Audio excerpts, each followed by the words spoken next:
அந்நியரை சிநேகியுங்கள், கிறிஸ்துவுக்குள் பிரியமானவர்களே. உபாகமம் அதிகாரம் 10 கேள்விகளும் பதில்களும். எவைகளை வெட்டி கொண்டு மலையின் மேல் ஏறி தம்மிடம் வர கர்த்தர் மோசேயிடம் கூறினார். 2 கற்பலகைகள். மோசே செய்யும் கற்பலகைகள் எவைகளுக்கு ஒத்தவைகளாய் இருக்க வேண்டும்? முந்தினவைகள். கற்பலகைகளுடன் எதையும் செய்ய கர்த்தர் மோசேயிடம் கூறினார். ஒரு மரப்பெட்டியை.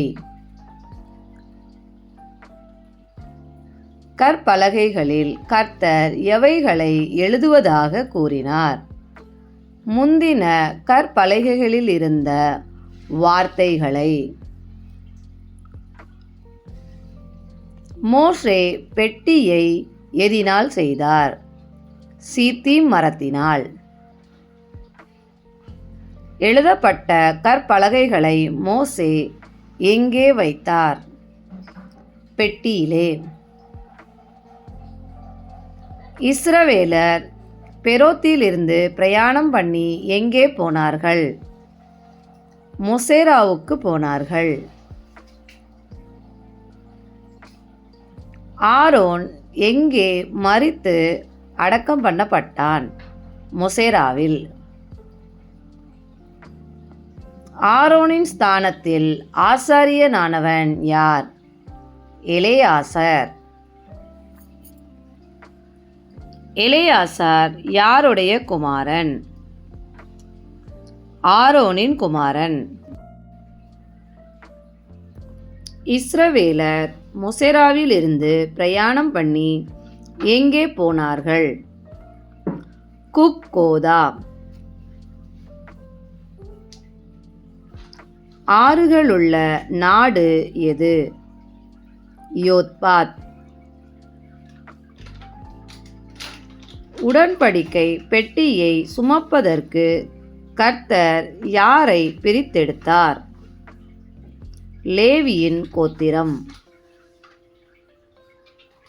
எங்கே நின்று ஆராதனை செய்வதற்காக லேவி கோத்திரத்தாரை கர்த்தர் பிரித்தெடுத்தார்?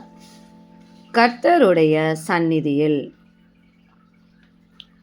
யாருடைய நாமத்தை கொண்டு ஆசீர்வதிப்பதாக கர்த்தர் லேவியரை பிரித்தெடுத்தார்? கர்த்தர். லேவிக்கு சுதந்திரமாய் இருப்பவர் யார்? கர்த்தர். கர்த்தர் யாரை ஜனத்திற்கு முன்பாக பிரயாணப்பட்டு போக கூறினார்? மோசேயை. நன்மை உண்டாயிருக்கும்படி எவைகளை கைக்கொள்ள வேண்டும்? கர்த்தருடைய கற்பனைகளையும் கட்டளைகளையும் கைக்கொள்ள வேண்டும். வானங்கள், வானாதி வானங்கள் மற்றும் பூமியும் அதிலுள்ள யாவும் யாருடையவைகள்? தேவனாகிய கர்த்தருடையவைகள். கர்த்தர் அன்பு கூறும் பொருட்டு எவர்களிடத்தில் பிரியம் வைத்தார்? இஸ்ரவேலின் பிதாக்களிடம்.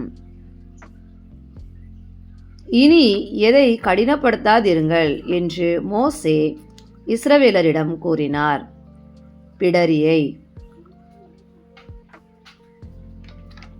எதை விருத்தசேதனம் பண்ண மோசே ஜனங்களிடம் கூறினார்? இருதயத்தின் நுனித்தோல். தேவனாகிய கர்த்தர் டேஷ் பண்ணுகிறவர் அல்ல, பட்சபாதம் பண்ணுகிறவர் அல்ல.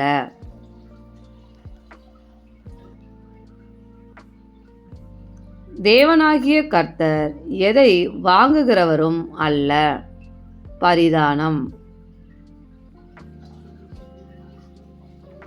கர்த்தர் திக்கற்ற பிள்ளைகளுக்கும் விதவைகளுக்கும் எதை செய்கிறார்? நியாயம் செய்கிறார்.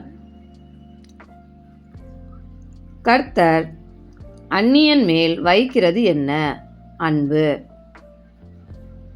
அந்நியன் மேல் அன்பு வைத்து கர்த்தர் அவனுக்கு எதை கொடுக்கிறார்? அன்ன வஸ்திரம் கொடுக்கிறார். யாரை சிநேகிக்க வேண்டும்? அந்நியரை சிநேகிக்க வேண்டும். இஸ்ரவேலர் எகிப்து தேசத்தில் எப்படி இருந்தபடியால் அந்நியரை சிநேகிக்க வேண்டும்? அந்நியராய் இருந்தபடியால். யாரை சேவித்து அவரை பற்றிக் கொண்டிருக்க வேண்டும்? தேவனாகிய கர்த்தரை.